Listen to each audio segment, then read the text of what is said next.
This is a presentation of my journey with cancer.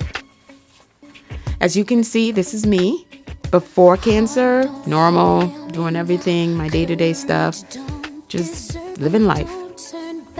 This is me again after cancer, and the bad thing is I was misdiagnosed for many months, so by the time they found out, I was in bad shape. Never listen to others, trust your instincts. Had I not trusted my instincts, I probably would be dead. And always get checked early. My cancer didn't have the normal signs, and it was hard to detect, but we finally caught it. These are some of the initial treatment plans and procedures that I got done, PET scans, CV scans, everything. This is the first biopsy. Stuff gets real. I really have cancer, and I have a blood cancer, which is the third leading cause of death in the U.S. Cancer is no joke. Get tested. I had 4 days to get a whole bunch of procedures and processes done to get ready to get chemo immediately. This is one of the procedures I had. This was a Mediport implant. I hated it. It was just so painful. This was my medical cocktail the first time around. Thought it was bad. Wait till you see the second one. I got quarantined, which I struggled with because I used to always be out and about. But when you have a blood cancer, you can't mingle with the general population, so that was hard. And then came the hair loss. That was a struggle. I tried to hold on for a long time, and then I finally let it go.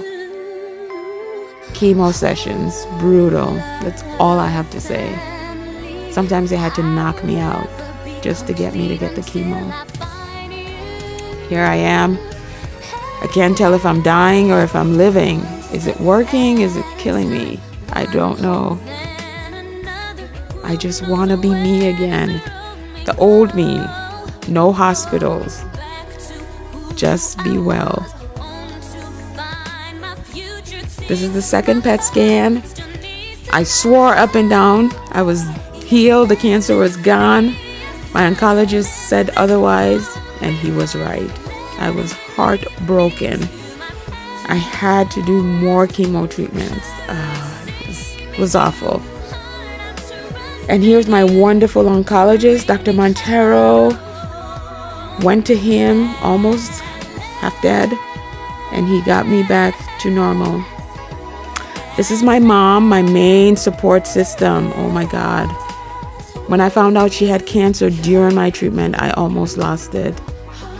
And I had to plead to get time off to go support her because I literally was given no days off.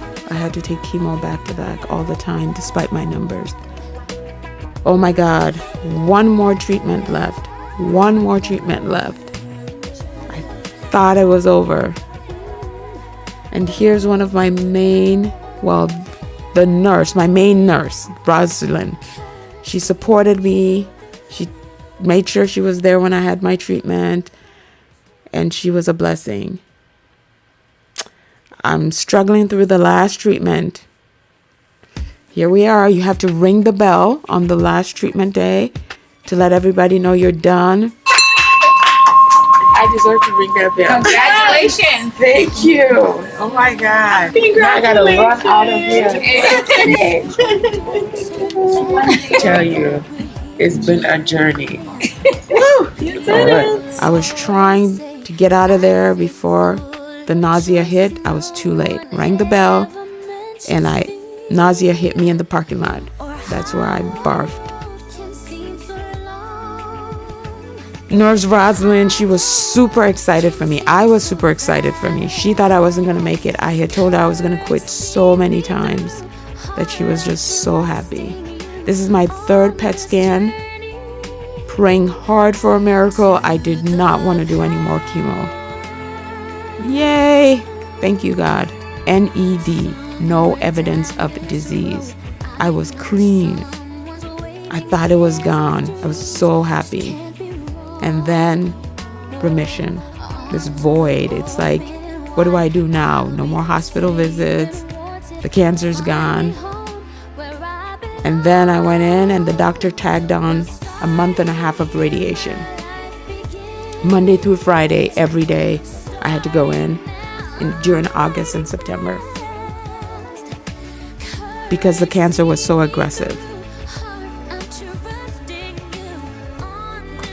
And then I had surgery to remove the Mediport. I think this was maybe my 4th surgery, something. And there's my mom, always there, waiting patiently. Then I found a lump, and they examined me. And we were waiting to see what it was. So I had to get a 4th PET scan and another biopsy to see what the lump was. And it was cancer. It was back that quick. I don't even think it left. So I had to go through treatment again. Phase 2. Here we go again. I didn't even know how I was going to do it. I barely made it through phase 1.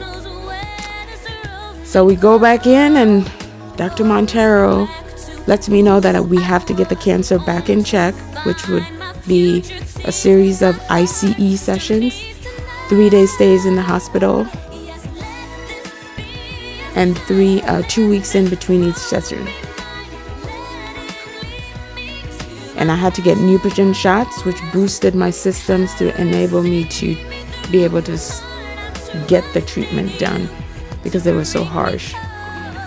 My hair had just grown back. As you can see, I'm looking super skinny.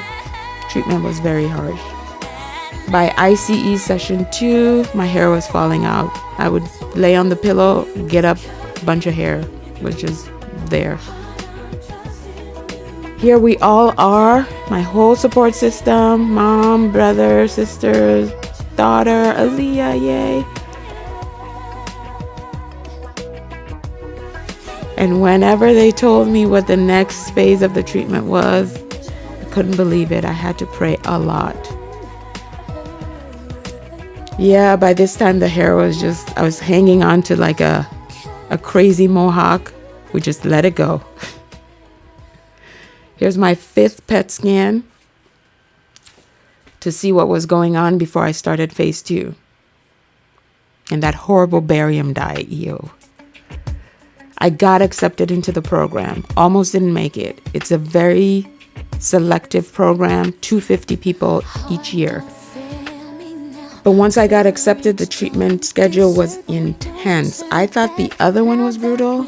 It made the first one look like a picnic. Here's my new medical cocktail. This is not even half of it. I have boxes and Ziploc bags. I have a pharmacy at home. My bone marrow transplant was very brutal. It was very medieval. They had to bore a hole in my bone and then suck the bone marrow out manually. And then I got too sick to drive. It was all going downhill, just getting worse. And you'll see me here wherever you see me with hair, those are wigs. By now I was bald totally, and it was winter. Here's my family, always here supporting me. There's Marge, there's Victor, Vio was there too. So was Mom and Aaliyah. Here I am getting blood. This was what helped me to get through my chemo sessions because I was really low. The treatments were cleaning out my system. Here's a 3rd ICE. As you can see, I'm totally done. I'm just barely making it. And then we go to the stem cell collection. It was brutal. The whole day I was sitting there collecting, but I made it. And then a sad occasion, my mom unexpectedly passed. And they actually had to modify my treatment to allow me to go, or else I would not have been able to make her funeral. Stem cell transplant day. I was sick, not ready, didn't want to be here. But the sooner I get it done, the sooner I start living again. So here we go. I'm waiting to get in. I'm just so sick, so tired. My sad hat. This is the transplant day. It wasn't happy. I don't even know why they wrote that on the board. Here I am getting prepped. I'm about to fade out, but they had procedures and tests that they did prior to the transplant, and I was knocked out. I'm just out of there. And here's a heart test to make sure I'm good enough to make it through the transplant. I think that was the last test before they actually started the transplant. And here's a snippet of the procedure itself. As you can see, no fun. Transplant's done. So that itchiness is from that. Yeah. Okay. Now we just have fluids.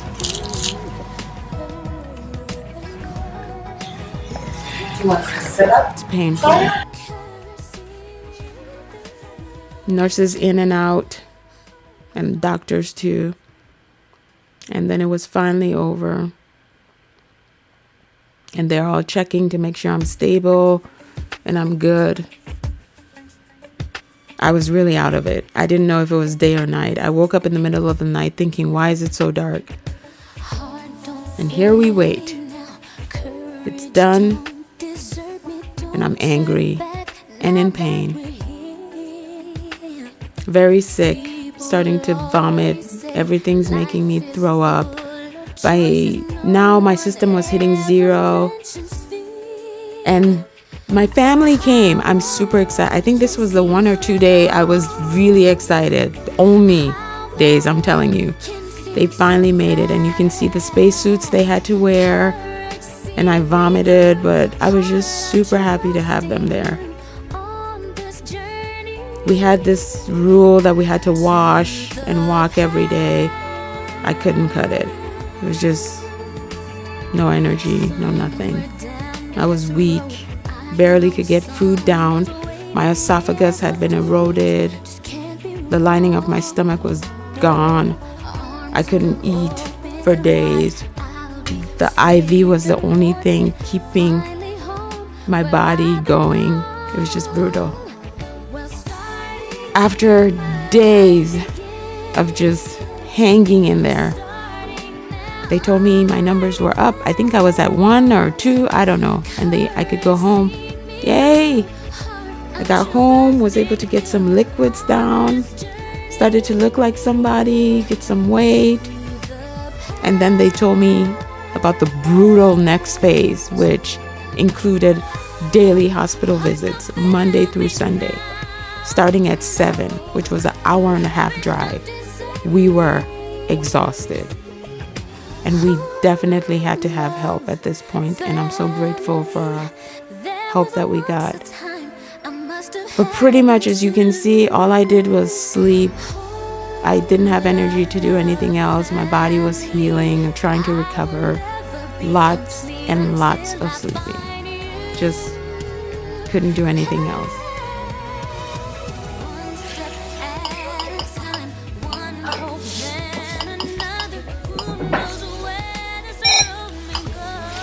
I didn't even speak to the nurses most of the time. Good thing Victor was there. I was just mad. Done.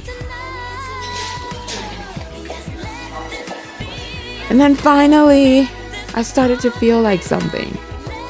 Started to heal a little, smile a little.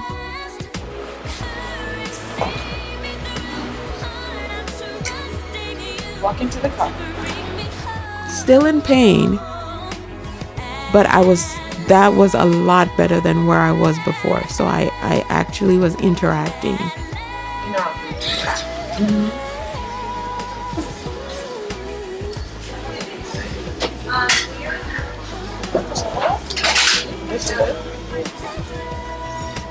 take a deep breath. A little bit more. You good?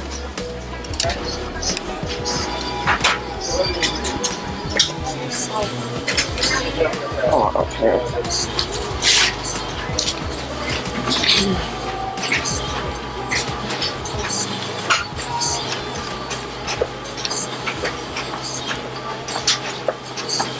Here you'll see some of what the blood work looks like.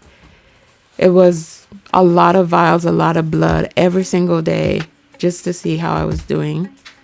I had pulmonary tests done for my lungs so that I couldn't catch pneumonia and other respiratory diseases. Lots of meetings and tracking to track my progress with the hospital staff. And then just a daily process. I literally lived at the hospital. Literally.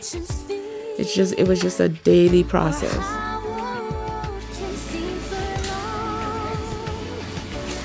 Waiting for the question. Oh, you have to do it again? We gotta show blood return for the nurse. We don't have to do the whole thing. I gotta remember why I puked up here.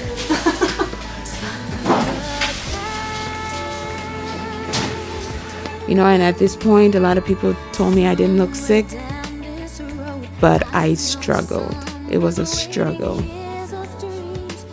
This is Dr. Morris. He's my other super oncologist. He's the BMT specialist who got me through the stem cell transplant. And between the two of them, they came up with a maintenance plan. I'm still not out of the woods.